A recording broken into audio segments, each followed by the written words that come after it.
Мамлекет башчыбыздын ушул маселени чечип коеюн, чек арада чыр болбосун, ортодо ынтымак болсун деген ниет абдан жакшы ниет. Аныңызга чоң рахмат. Бирок жакшы ниет адашпайсың деген кепилдик эмес. Мамлекет башчысы дагы адам, биз да адамбыз, депутаттар, министрлер. Тегерегибизде канча адамдардын маалыматтары туура болушу мүмкүн, туура эмес болушу мүмкүн. Ушу адашып калбайлы деген гана ниет менен мен мораторий сурадым эле. Өзүм түшүнүп алайын деп. Маселелер көп болуп атат да. Мына биринчиси, бүгүн Кудай буйрса жаңы регламентке ээ болдук. Ошол регламенттин 65-чи беренесинде эл аралык келишимдерди түзүү боюнча маселе бар. 4-чү пунктунда ратификациядан өткөрүш үчүн эл аралык келишимдин конституциялуулугу жөнүндө Конституциялык соттун корутундусу керек экен. Ошол корутунду жок болуп атат. Кайда, барбы же жокпу? Түшүнбөй калдым мен. Укпадым. Угулбай да сиздики жакшычы. Азыр бул маселени караш үчүн Конституциялык соттун корутундусу керек. Мына биздин регламенттин 65-чи беренеси боюнча ошол корутундуну мен таппай атам. Бул жактан да кагаздардын арасындагы барбы же жокпу? Мен жооп берип коем. Бул корутундуну алыш үчүн ошол корутундуну сурай турган 5 субъект бар. Ошонун кимиси кызыктар болсо бериш керек. Эгер андай суроо берилбесе Конституциялык сотко анын зарылчылыгы жок. Бул жерде бериш керек деп жазылып эле турат. Мындай 4-чү пунктта конкрет жазылып турат да, бул императивдик норма. Ошондон улам ойлоп атам да, мына командаңыздын профессионалдуулугуна ишенесизби же ишенбейсизби депчи ушул өтө маанилүү документти кошпой келип атыптыр. Экинчи суроом ушул. Жо, мурдагыда деле бар экен, мурдагыда деле. Так, сурооңуз бериңиз дагы. Ошол жок болуп атат, бул бир. Экинчиси, мына тегерегиңизде эми жалгыз иштеген жоксуз да, сизге жардамчы болуп команда иштеди. Ошонун ар бир мүчөсүнүн репутациясына, тазалыгына, профессионалдуулугуна ишенесизби? Муну корутундуну да кошуп коюп атыптыр. Мен ушуну айтып атам. Экинчи суроом ушул. Так, рахмат, урматтуу Нуржигит Кадырбекович. Мен ушул бүгүнкү алып келинип аткан мыйзамдын ратификациянын толук мамлекеттин кызыкчылыгына иштээрине ишенем. Жана ошогон ишенгенимден алып келип атам. Себеби бул ратификацияны кабыл алыш үчүн биз 2 жыл иштедик. 2 жыл Кыргыз тараптан 20 адам, Өзбек тараптан 20 адам. Биз бир нече жолу жолуктук, 10дон ашык жолу жолуктук. Бир нече жолу ордуларына барып көрдүк ошол жерлерден. Так, ошондон кийин гана чечимди кабыл алдыбыз. Бул мамлекеттин гана эң жогорку мамлекеттик кызыкчылыгы үчүн гана кабыл алынып атат. Мен сизден, урматтуу Нуржигит Кадырбекович, азыраак же сизден кемирээк патриот эмесмин. Мен да мамлекетим үчүн күйүп жанган адаммын. Так. Ошондуктан жанагы бул жерде сиз айткандай ушул адамдардын тазалыгына ишенесиз. Мен 20 адам менен иштедим. Алар мына азыр Өзбекстан менен бүтүп атабыз. Кече Кудай буйрса Душанбеге барып келдим. Мына 2 күн болду. Душанбе менен да тажиктер менен да бүтүрөбүз жакында. Тажиктер менен да Кудай кааласа мамлекеттин кызыкчылыгы менен чек арабызды бүтүрөбүз. Ошондуктан эгерде сиз сомневаться этсеңиз мен билбейм, мен өзүмдүн кол алдымдагы кызматкерлериме эч качан сомневаться этпейм. Чоң рахмат. Эми башка адамдын жазган китеби болсо окубайт деле болчумун. Усубалиев жазыптыр да: не выполняется договоренность о выделении хозяйства Мойской области 13% от объема фактического накопления воды в Киркидонском водохранилище деп. Киркидон ГЭСинде 13% суу Кыргызстанга иштеш керек экен. Ошол келишим аткарылып турбу? Киркидон боюнча, Киркидон бул маселеге эч кандай тиешеси жок.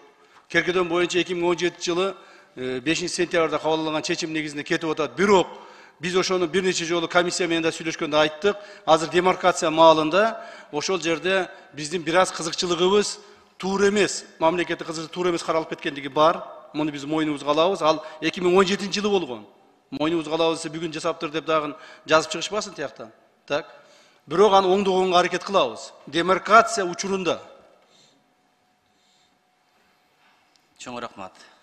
Ана келишимдин 7-чи беренесинде Кыргыз Республикасы Гавасай дарыясынын табигый агымына тоскоол боло турган кандайдыр бир гидротехникалык жана башка курулмаларды курбоого, ошондой эле Гавасай дарыясына суунун техникалык булганышына жол бербөөгө милдеттенет. Өзүбүздүн аймактагы аткан дарыяны өзүбүз колдон албайбызбы? Тияк бияка буруп, тегерегенде бир конструкцияларды куруп, эмне үчүн мындай шартка барып атабыз? Так, Гавасай суу сактагыч мамлекеттер аралык пайдалануу жөнүндө макулдашуунун жоболорун сакташат. Туура. Kayсы жетинчи берен дедиңиз, азыр мен окуп алайынчы бир. Ну да. Эми Гавасай, урматтуу Нуржи Кадырбекович. Сиз барып көрдүңүз Гавасай кайерде? Ошо көрө элекмин да. Көрө элексиз, о барып көрүш керек эле да. Ошого убакыт Барып көрсөңүз, убактыңыз сизде көп. Мына менин убактым жок десем болот. Мен күндө ар жака бер жака чуркап, ушул чуркап жүрөм. Сиздин убактыңыз көп. Барып көрсөңүз болмок. Мына 3-4 айдан бери көрүнгөн интервьюну берип, туура эмес маалыматтар тараткандан көрө, сиз Гавасайга барып, Гавасайды көрүп, Көкташ эли менен жолугуп, анан кийин айтсаңыз жакшы болмок. Гавасай, урматтуу Нуржи Кадырбекович, тоодон агып түшкөн. Гавасайдын үстүндө биздин Көкташ айылыбыз бар, так. Агып түшөт дагы туура Өзбекстанга кирип кетет агып. Аны сиз эч кандай маселе менен тоса албайсыз. Эгерде ошол жерге бир тосуп, капыста суу сактагыч курам дей турган болсоңуз, ал суу сактагычтын бизге экономикалык пайдасы дагы жок. Анда биз Көкташ айылын толук көчүрүшүбүз керек. Мына. Ошону айтып атышат бул жерде. Бул жерде ошо сууну булгабаш боюнча гана сөз болуп атат. Ошон үчүн барып көрсөңүз, географиялык жактан көргөнүңүздү өзүңүз убедить этсеңиз дагы айтат деңиз, эң туура болгон экен депчи. Видите, силер көрбөйсүңөр, барбайсыңар, анан ушинтип эле отуруп айта бересиз. Мен ошого убакыт сурадым эле да. Бир кыдырып барып жер көрүп чыгалы комиссия түзүп алып депчи. Анан мен мисалы келишимден алмашуу деген бир дагы сөз окуган жокмун. Жакыныраак сүйлөңүз кечээ. Мен алмашуу деген бир дагы сөз окуган жокмун, компенсация деген бар экен. Компенсация деген бул азыр мен мына бул жакта азыр терминологияны окуп атам. Зыяндын ордун толтуруу же келбей калган пайданын ордун толтуруу деп эле жазылып турат. Ушуга бир лингвистикалык экспертиза болдубу? Жок, караңыз, 65 жылкы келишим жазылып турат. Компенсация за земли деп турат. Компенсация за какие-то упущенных выгоды деп жазылган жок. За земли деп жазылып турат. Ошо менен кетип атабыз биз 65 жылкы келишим менен. Азыр биз мына Кемпероват менен алага болуп калдык да. Анан кечээ мага бир аксылык бир жаран келиптир. Активист айтат да. Ошол Уңгартуунун түбүндө дейт, бир жер бар дейт, Устукана дейби, ошол жерде 130 гектар лагерь, застава, булар эмне болду экен, ал жака өтүп кеткен жокпу деп ушуну сурап атат. Ошон үчүн бүт баарын тактаганга убакыт керек болуп атпайбы? Жаңгоргон, Нанайда, Турбаз, Өзбекстандыкы жер биздики дейт. Ушулар боюнча да маалымат берип коесузбу? Сиз айтып берейин, жооп берейинби? Сиз Уңгартууга баргансызбы? Уңгардан көргөнсүзбү? Я. Вот видите ли, эч нерсеге барган эмессиз, көргөн эмессиз, тигиле айтты, бул айтты деп эле ушинтип баягы туура эмес маалыматтарды тарката бересиңер. Барып көрүш керек эле. Уңгартуу, Өзбекстандан алган Уңгартуу эч кандай асты жактан эмес, ал тоонун үстүндө, чокусунда 35 гектар жер. Ал жерге баягы радиотехнический передатчиктер орнотулган. Ал жерге өзбектер дагы Уңгартуу аркылуу, Аксы аркылуу өтө албастан вертолет менен келип конуп жүрүшкөн. Мына төрагабыз Нурланбек Тургунбекович жакшы билет, аксылыктар жакшы билет. Так. Анан кийин ал жерге кошумча жер берип бириптир деп, кошумча жерди эч ким бербейт. Дагы бир жолу айтайын.